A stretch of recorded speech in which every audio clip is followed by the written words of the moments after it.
Hi, hello and welcome back to F1 Challenge VB. My name is Mephisto and our journey through the history of Formula 1 continues today with the 5th round of the 1964 season, the British Grand Prix. It was held on the 11th of June. It had 25 entries, 23 of them took part in the race with 9 having to retire. The race consisted of 80 laps completed in 2 hours, 15 minutes and 7 seconds. Jim Clark started the race from pole with Graham Hill in 2nd, Gurney 3rd, Brabham 4th, Surtees 5th and Bruce McLaren started from 6th. After a superb race, Jim Clark won the British Grand Prix from Graham Hill, who crossed the line 2.8 seconds after Clark. John Surtees came home in 3rd, he was 1 minute 20.6 seconds down. Brabham finished 4th, he was 1 lap down. Bandini came home in 5th, he was 2 laps down. And rounding off the top 6 was Phil Hill, he was 2 laps down as well. The fastest man of the race was Jim Clark, posting a lap time of 1 minute 38.8 seconds. Greetings from the exciting Brands Hatch circuit, where a lap starts off with a short sprint up into turn 1, a medium speed right-hander. Once you cross the hill, the track quickly falls away from you, so be very mindful of your speed. Next we come into Druids Bend, the slowest corner of the track. Be patient, take your time and you should be fine. We then come through turn 3, a medium speed left-hander. The car tends to be a bit slidey through here, so be careful. From here we move on to turn 4, a long medium speed left-hander. Don't let the car go too wide on corner exit though.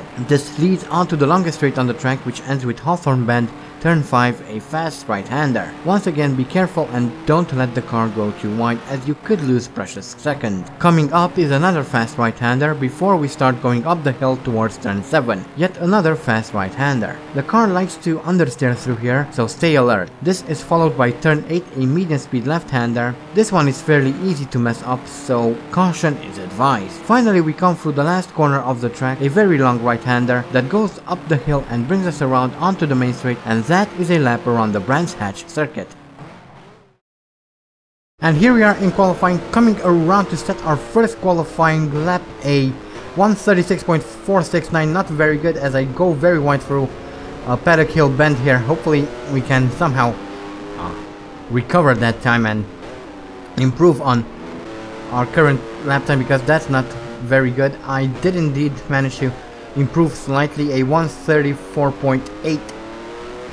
Hopefully we can do a little bit better, that would be absolutely nice. We're still down in 14th, although I'm pretty sure that we won't start. And I managed finally to post a 132.245, and this was the fastest of the session. I couldn't go any faster even if I tried to, so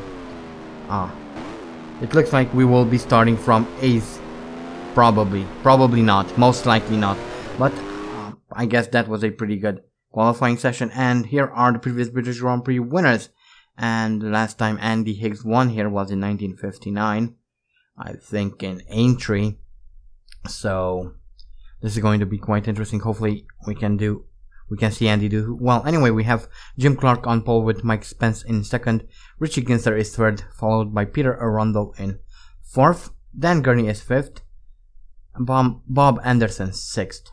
Joe Bonnier is 7th, followed by Ludovico Scarfiotti in 8th, Jack Brabham is 9th, and then we have Graham Hill in 10th. John Taylor is 11th, followed by Frank Gardner in 12th. Andy Higgs is 13th, 14th is Tony Maggs. Maurice Trintignant is 15th, and a new face here on the grid today, Richard Atwood 16th. Joe Siffert is 17th, 18th is Chris Amon. Gerhard Mitter is 19th, another new face, Mike Halewood in 20th, 21st is Karel Godin de Beaufort, followed by Peter Revson in 22nd, 23rd is Giancarlo Baghetti, and bringing up the rear of the grid is Ian Raby. So that is the grid lineup for this year's British Grand Prix. Hopefully we'll do well here, that would be absolutely fantastic. We are doing pretty well this season, so I don't see a problem there. And we are off. I had a pretty decent start. I tried to get around Graham Hill there, but he kind of blocked me, so I couldn't go anywhere. I even made contact with him. However, thankfully nothing bad happened, as I'm now trying to get past Jack Brabham. I made the move stick and now overtook Graham Hill as well, so we are now in 9th, coming out of Druids Bend and looking at Bob Anderson. Hopefully we can overtake him as well quite soon, maybe into turn 4 here if everything goes well. But that was a pretty good pretty decent start. We managed to gain a couple of positions, and here is a replay of that start. A bit of wheel spin coming off Andy's car, but that's pretty much par for the course. The AI cars should also have smoke coming off of their wheels, but that doesn't happen. Anyway, here we see as Andy is trying to overtake Graham Hill coming into Droid's Bend. So that was quite nice as we now move towards the end of the opening lap, still chasing after Bob Anderson, who is right in front of us and now pulling away slightly on the straight, but I'm pretty sure we can catch him through the corners. That's where our Honda is most powerful. And as we are coming around to finish lap 2 here, I just about overtake Bob Anderson. I tried to have a look at Dan Gurney, but I was a bit too far and I didn't really want to dive bomb him. I didn't want to cause any trouble, so I decided to stick behind Dan Gurney for at least a little while and take my time until I line myself properly up, as we now come around to finish lap 3, and I'm just about to overtake Dan Gurney coming into Paddock Hill Bend here. He regains that position quickly, however I managed to keep the car on the inside, and we are now in 7th and looking at Ludovico Scarfiotti as we come through Droid's Bend once again. So hopefully we can overtake him as well. We are just below the points, and here we are coming around to finish lap 4, and Scarfiotti went a bit wide there coming through that final corner, and thanks to that we managed to slip past, and we are now up in 6th place, which means we are in the points, as I almost hit Bonnier from behind. I actually did manage to make contact. There were a couple of cars on the straight there, and we managed to gain 2 positions. We are now up in 4th, so that was quite welcome, obviously, as we now move on to lap 5, and I'm just about to overtake Richie Ginson as we come through this right-hander. Can we stick it? Yes, we can, and I almost overtake Peter Arundel there as well. However, he closed the door on the outside there. However, as we move through this not other right-hander, I managed to slip past, and we are now up in 2nd position, which is absolutely fantastic. Now chasing after Mike Spence. Hopefully we can catch him as well very, very soon. That would be nice. And on lap 6, Mike Spence actually caught up to Karel Godin de Beaufort, who's holding him up, which allows Andy to move past him. So we move up into the lead of the race very, very easily. A bit disappointing. I would have liked to have a bit of battle with Mike Spence, but I will take it nonetheless. We are now in the lead of the British Grand Prix. Hopefully things will stay as they are at the moment. That would be absolutely fantastic, as we now move on to lap 9, starting lap 10 here, and we posted the fastest lap of the race, which is fantastic, 1:31.980 up in the left corner, top left corner. And here's a replay of that. Andy Higgs coming around to set the fastest lap of the race. Fantastic. That means this is a lap record, since this is the first time we race here in Brands Hatch. And we also had a retirement, the first official retirement.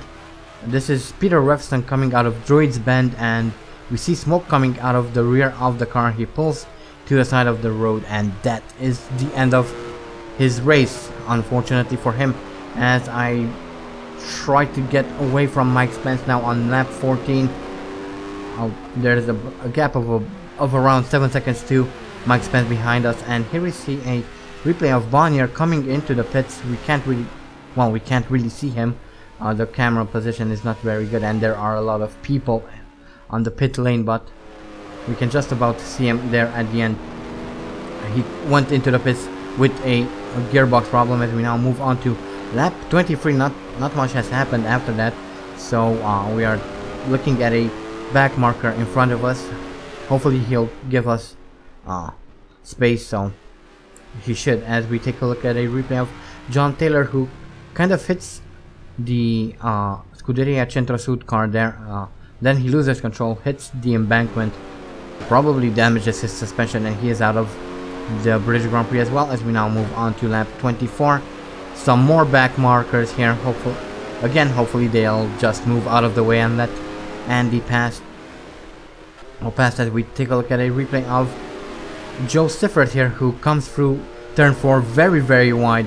That's quite dangerous thing to do. He crashed into the foot of the overpass there, and that's very easy to do.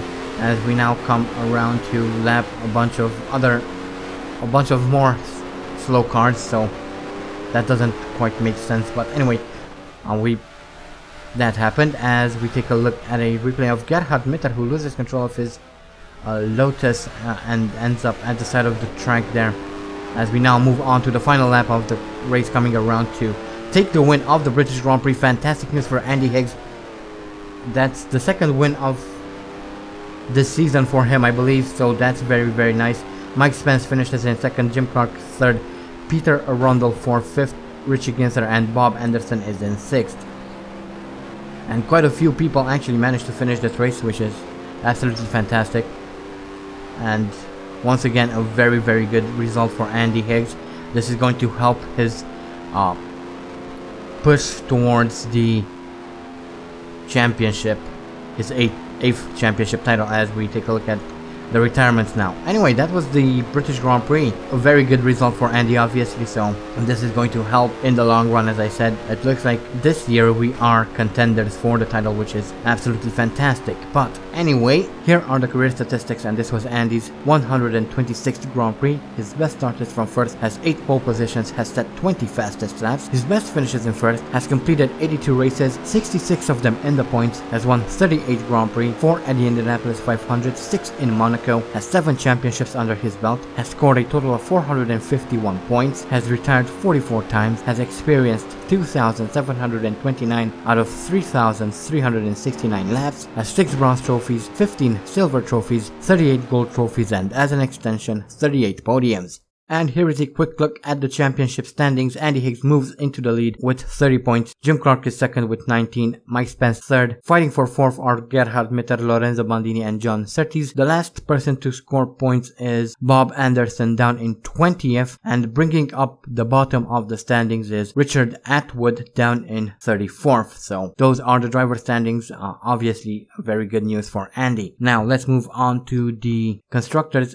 And here we have Honda taking the lead of the Constructors' Championship with Team Lotus in second, Ferrari third, Peter Revson in fourth, RRC Walker Racing Team and Bernard Colomb fighting for fifth. The last team to score points are DW Racing Enterprises, and bringing up the bottom of the constructors are Ian Raby Racing. So that was the British Grand Prix. Quite an interesting little race. Quite a good result for Andy and Honda as well. So that should help in the long run. Hopefully there will be a couple more races like this that would definitely help out Andy in the long run. So anyway, our next race is the German Grand Prix at the Nordschleife, my all-time favorite circuit, so that's going to be absolutely fantastic. Hopefully we'll be able to actually finish that race. I generally tend not to finish races at the Nordschleife, but hopefully things will be a little bit different this time. That would be absolutely fantastic, obviously. Other than that, that's pretty much it for the video. Not much more to add to any of this, really. The beginning of the first half of the race was quite interesting, a lot of overtaking, a lot of action, and then, just like in France, the second half kind of died down, everything kind of settled into a rhythm and not much happened. Well, we did have a couple of retirements, but that's pretty much it. So yeah, that is it for this video. Don't forget to vote for next season's team. Link is in the description. I also have a second channel where I will be playing all sorts of different games. At the moment, I'm doing a playthrough of The Movies and Homefront, so if you're interested in any of those games and more, there will be a link in the description for my second channel as well. I hope you guys enjoyed this video. Thank you all so much for watching, and as always, stay sharp.